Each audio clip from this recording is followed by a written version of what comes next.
that matter with FBN Holding is in court, and I think they're sitting today. So at the close of today, we should see some reactions to that.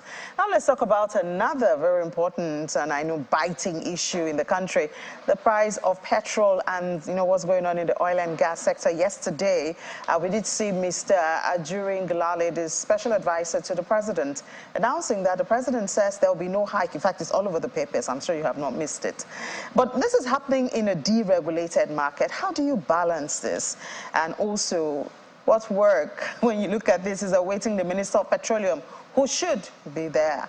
Well, we have joining us to have this conversation Dr. Victor Ekpenyong. He's the Chief Executive Officer of Kenyon International West Africa Limited. He joins us in the studio. Thank you so much, Dr. Ekpenyong, for your time this morning. Thank you for having me. So I've just been thinking since I saw that, soundbite yesterday from the presidency that there will be no increase in the price of petrol. And yet I do know that the market, in fact, Mr. Ngelale said it yesterday, it's a deregulated market. So how do you balance it? Okay, so a deregulated market has to do with a market that the private sector are the one coming in, and in Nigerian oil and gas at the moment, we're trying to see how to build local capacity, to see how we can have our local production. So at the moment, you know that NNPC is still the one. I think they are the one importing in terms of the percentage of the the PMS, the AGO, and whatever that is going on is still the NNPC. I know that the NNPC, I think sometime last year, so trying to transit into a limited liability company, which they have fully done that. And I can assure you, maybe what the government, what they're trying to do is to see how to set up how to fully integrate the ministries and their ministers. And I believe that when the Minister of Petroleum come on board, I think there are some other policies that will be coming up, and which is really going to promote the private sector to drive in, to see how to bring down the price of and the unfortunately at this time we see our crude production still reducing. Perhaps this would have helped to buffer. And I mean, the president has also said we're not going back to subsidy, But I mean, I wish we could increase our crude production. It will really come in handy. Yeah, you see, the government, I will commend the NNPC. They are trying a lot. You can see there is a report that came out yesterday that the TMP, that is a trend line for Forcados, will be up very soon, and that is going to add almost 350,000 barrels to Nigerian oil output. I know Nigerians have been struggling to see how to meet up with the OPEC quota, and we have up to 1.8 million to put there into the international market. And we have the TMP down, the Forcados pipeline. I think they are trying to fix it in some places in the Eleto at Teleme, and which they want to Shell and NNPC are working on it. And I think, according to the report, is going to be up soon. And the NCTL is also down, and which they are still working on it to see. So the problem of Nigerian oil and gas is not just about the production, it's about evacuation. We're having a lot of issues in the Nile Delta region when it comes to oil theft, vandalism and so on. So now there are production. So if you open up all the wells, if you open up some of these idle asset wells, how are you going to evacuate? So now the only companies where Nigeria is getting earning from are companies maybe they are operating in IC, APSO, FSO. Those companies, they are laying their pipelines on the water, so there are not interference there. But any companies that operate on land, swamp, where they are using these NCTL or TMP for means of evacuation, they're having issues. And the government is working, NNPC is working tirelessly to see how to fix this issue.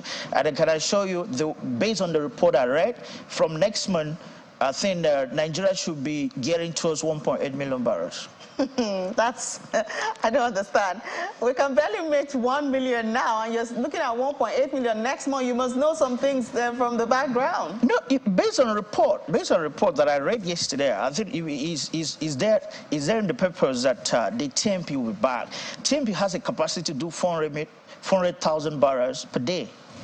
that is Forcados pipeline. It has, okay, Trans-Niger Forcados pipeline. It has the capacity for 400,000 barrels a day.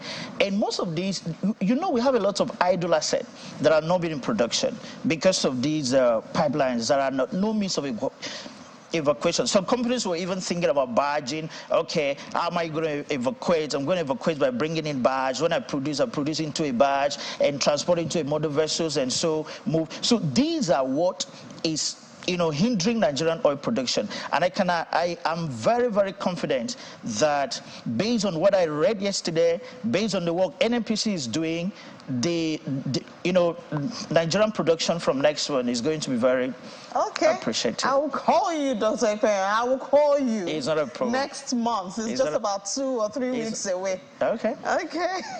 All right. And I don't know if you also saw that proposal, I think, from the presidency that it may sell its stake in NNPCL and some other firms. Do you think that will make a difference? Yeah. More private sector participation?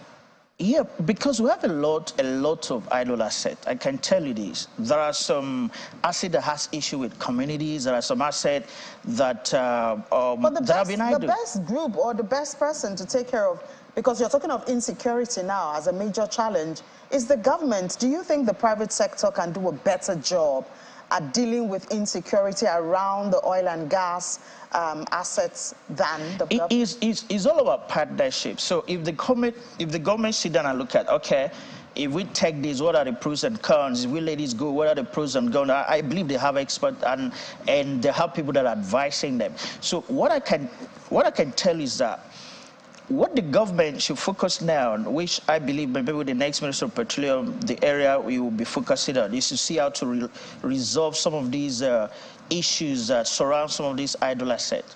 Because there are some assets like for 3, 4, 5 years are not been in production, and some of them has a high capacity and high, you know, potential to produce some 20, 30,000 barrels of oil per day. If they can resolve these, and if they want to hand over those assets to NNPC now, NNPCLs or whatsoever, because they are proven to be very, very effective in whatsoever they are doing at the moment. So now, if those assets will be handed over to them, or those assets will be handed over to whosoever is going to bid and win, and they are, you know, government cannot succeed. You know, private sector cannot succeed alone. They also need government. They also need security. They also need community. They also need all these stakeholders to come together to see how to boost our production. So I think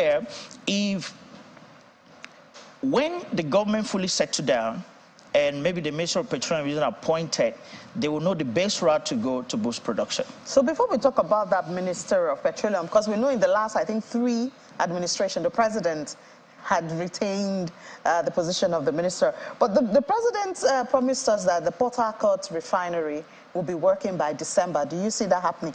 I mean, you read a lot of reports, so perhaps you have seen something. Yeah, this one is all about report. I was to engage one engineer to work for us in one project. He told me that he's in Warri refinery working.